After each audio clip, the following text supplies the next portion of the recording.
নমস্কাৰ সকলোকে স্বাগতম জনাইছোঁ পুনৰ এটা নতুন ভিডিঅ'লৈ আৰু এই ভিডিঅ'টোত আমি আলোচনা কৰিম অসম বুৰঞ্জীৰ ওপৰত কেইটামান গুৰুত্বপূৰ্ণ প্ৰশ্ন উত্তৰ গতিকে আমি পলম নকৰি ভিডিঅ'টো আৰম্ভ কৰোঁ। 1 নম্বৰ কুৱেশ্যন, প্ৰথম আহোম স্বৰ্গদেৱ কোন আছিল? অপশ্যন ডি আছে চুকাফা, চুফিমফা, চুক্লেংমুং, চুখামফা আৰু ইয়াৰে শুদ্ধ উত্তৰটো হ'ব অপশ্যন এ চুকাফা।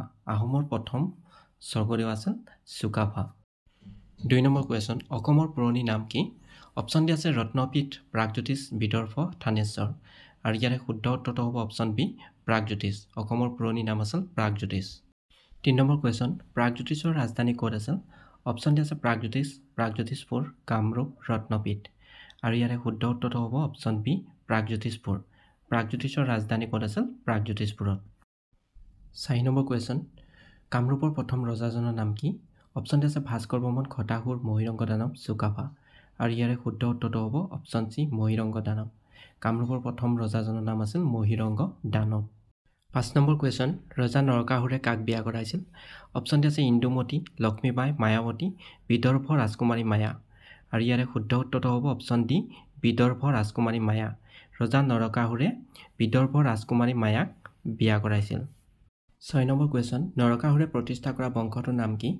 অপশ্যন ডি আছে দানৱ, পাল, ব্ৰহ্মণ, ভৌম আৰু নৰকাসুৰে প্ৰতিষ্ঠা কৰা বংশটোৰ নাম হ'ল ভৌম বংশ। ইয়াৰ শুদ্ধ উত্তৰটো হ'ব option D. 7 number question, Bhaskar বৰ্মনৰ শাসনকালত প্ৰাগজ্যোতিষলৈ অহা চীনা পৰিব্ৰাজকজনৰ নাম কি? অপশ্যন ডি আছে Hiuen Tsang, Fahien, Vasco da Gama, Chandrapal আৰু ইয়াৰে কাৰেক্ট এনচাৰটো হ'ব অপশ্যন এ Hiuen Tsang. 8 number question, Bhaskar বৰ্মনৰ ৰাজত্ব কালত নালন্দা বিশ্ববিদ্যালয়ৰ অধ্যক্ষ কোন আছিল? অপশ্যন ডি আছে ভাস্কৰ বৰ্মন, কনিষ্ক, শিলভদ্ৰ, হিউৱেন চাং আৰু ইয়াৰ শুদ্ধ উত্তৰটো হ'ব অপশ্যন চি শিলভদ্ৰ। ভাস্কৰ বৰ্মনৰ ৰাজত্ব কালত নালন্দা বিশ্ববিদ্যালয়ৰ অধ্যক্ষ আছিল শিলভদ্ৰ। 9 নম্বৰ কুৱেশ্যন, হৰ্ষবৰ্ধন আৰু ভাস্কৰ বৰ্মনৰ মাজত বন্ধুত্ব স্থাপন কৰা কটকীজনৰ নাম কি? অপশ্যন ডি আছে শিলভদ্ৰ, ইন্দ্ৰজিৎ, শংখবেগ, পুষ্পদত্ত আৰু ইয়াৰ শুদ্ধ উত্তৰটো হ'ব অপশ্যন চি শংখবেগ। 10 নম্বৰ কুৱেশ্যন, হিউৱেন চাঙৰ কামৰূপৰ বিষয়ে লিখা টোকাখনৰ নাম কি? অপশ্যন ডি আছে চিউকি, ৰামায়ণ, অৰ্থশাস্ত্ৰ, যোগিনী তত্ত্ব আৰু ইয়াৰ ভিতৰত কাৰেক্ট এনচাৰটো হ'ব অপশ্যন এ চিউকি। কুৱেশ্যন নম্বৰ 11, শালস্তম্ভ বংশৰ শেষৰ ৰজাজনৰ নাম কি? অপশ্যন ডি আছে ভাস্কৰ বৰ্মন, শিলভদ্ৰ, ত্যাগসিংহ, শংখবেগ আৰু ইয়াৰ ভিতৰত কাৰেক্ট এনচাৰটো হ'ব অপশ্যন চি ত্যাগসিংহ। শালস্তম্ভ বংশৰ শেষৰ ৰজাজনৰ নাম হ'ল Tyagasingha. 12 number question, Mohammad bin বখতিয়াৰে কেতিয়া কামৰূপ আক্ৰমণ কৰিছিল?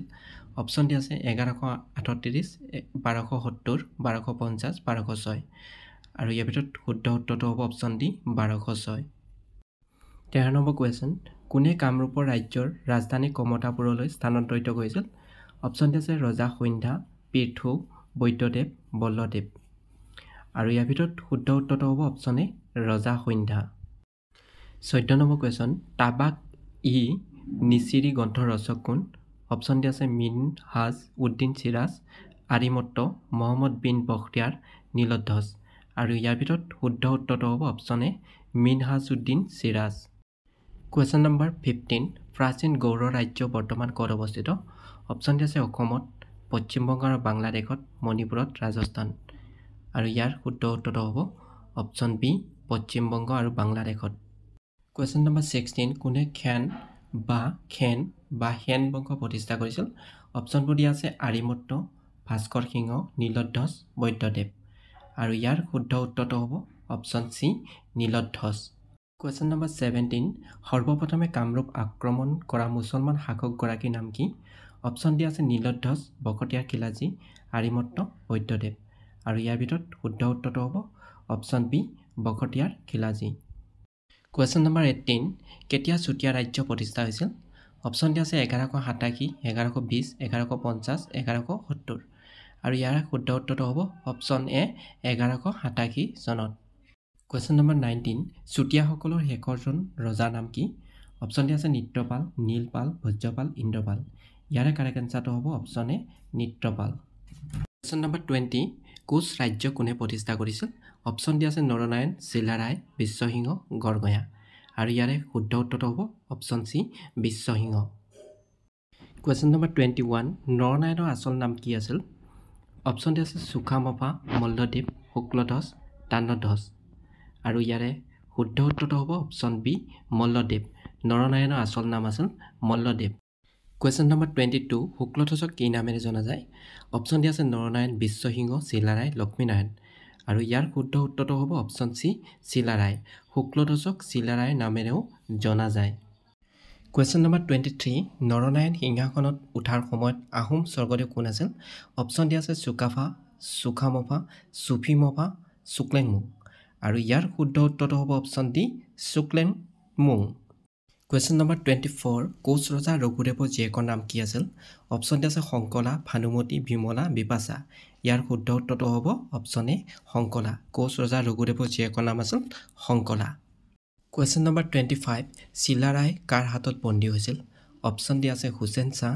কছাৰী ৰজা চুলেমান কৰাৰণী আহোমৰ আৰু ইয়াৰ শুদ্ধ উত্তৰটো হ'ব option C Sulaiman Karrani question number 26 Koch ৰাজ্য কেতিয়া বিভক্ত হৈছিল অপশ্যন ডি আছে 1228 1582 1581 1585 আৰু ইয়াৰ কাৰেক্ট এনচাৰটো হ'ব অপশ্যন চি 1581 কোচ ৰাজ্য বিভক্ত হৈছিল 1581 কুৱেশ্যন নম্বৰ 27 কছাৰী ৰাজ্য ক'ত আছিল অপশ্যন ডি আছে ৰত্নপীঠত দিঘৰ পৰা কলঙলৈ কলঙৰ পৰা দিঘৰ মাজত আৰু কমতাত আৰু ইয়াৰ শুদ্ধ উত্তৰটো হ'ব অপশ্যন বি দিঘৰ পৰা কলঙলৈ কুৱেশ্যন নম্বৰ 28 কছাৰী ৰাজ্যৰ ৰাজধানী ক'ত আছিল অপশ্যন ডি আছে কামৰূপ শদিয়া হিড়িম্বাপুৰ কমতাপুৰ আৰু ইয়াৰ শুদ্ধ উত্তৰটো হ'ব option C Hidimbapur question number 29 কেতিয়া আহোম শাসন আৰম্ভ হৈছিল অপশ্যন ডি আছে 1221 1228 1225 1226